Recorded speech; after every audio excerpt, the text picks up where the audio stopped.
Hey everybody, today I wanted to do a quick video on how to set up a home gym. A lot of people ask me, what do I need? I say very little, as long as you know how to use the tools effectively.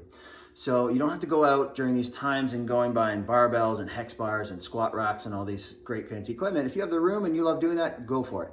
However, not a lot of us have that luxury. And I'm just gonna show you my gym setup here, where all I have is I've got a set of kettlebells. And then there's Eva. She likes to hang out in the gym once in a while with me, usually to get me to throw the ball. But the setup I've got is I've got 150. I have a 24 kilo or a 50 pounder. I have a 16 kilo or a 35, 12 kilo, 25 pound, and 10 pounder, okay? So you don't need to go out and buy multitude of different weights and doubles. If you're just starting out, or even if you're experienced, as long as you know how to use the tools, you can use these weights for many different lifts: single leg, two-legged, swings, ballistics. I prefer kettlebells over dumbbells just because they're more versatile. You can swing them, you can do ballistics, like I said. The handle's higher off the floor, so it's more ideal for deadlifts and hip hinge work. If you have dumbbells, that's fine. Use what you've got and make do. The other thing I recommend is some kind of suspension trainer. You can use a TRX. I like Olympic rings. One, they're cheaper. And if you want to set up a foot component, you can just put a loop band. So having different resistance bands, such as these guys, are great. You can use them for joint mobility. You can use them for strength work. You can use them for, extending your suspension trainer. If you've got a chin-up bar, if this is not an option to bolt something into your ceiling, you can always use a chin-up bar in the doorway. Those are relatively cheap, usually about 30, 40 bucks on eBay. Or not eBay, it's Amazon. Hook them in your doorway, and you can do a couple different grips of pull-ups. But something to hang from is critical.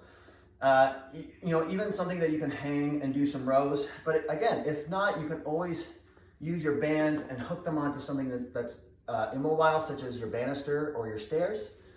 And then Swiss ball, okay?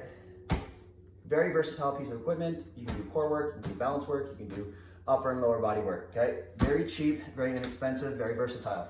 And then lastly, I know it's hard to find these, a dowel, stick, hockey stick, baseball bat, broom handle, whatever you got, okay? Really, really great piece of equipment. You can do shoulder work, you can do mobility work, highly undervalued. But if you've got shoulder, elbow, wrist, neck issues, you can use a dowel for any mobility, but as well as it's a teaching tool. So you're trying to figure out your hip hinge or your deadlift pattern, you put it on your back, and you keep those 3 points of contact, okay? You wanna have a look at how your squat is. You can use it as an assessment tool as well. So you don't need a ton of equipment to get by these days. You just need to be creative, and having a plan and having guidance on how to use these tools is going to be really where you need to invest your time and your money. You don't need to go out and buy a bunch of equipment, but figure out how to use the equipment, buying education programs, getting an online coach or a therapist who knows how to use these tools is going to be critical for continuing your fitness goals and maintaining your health and longevity. If you have any questions, feel free to contact me at tom@conceptofmovement.com. And I'd be happy to answer any of your questions. Take care.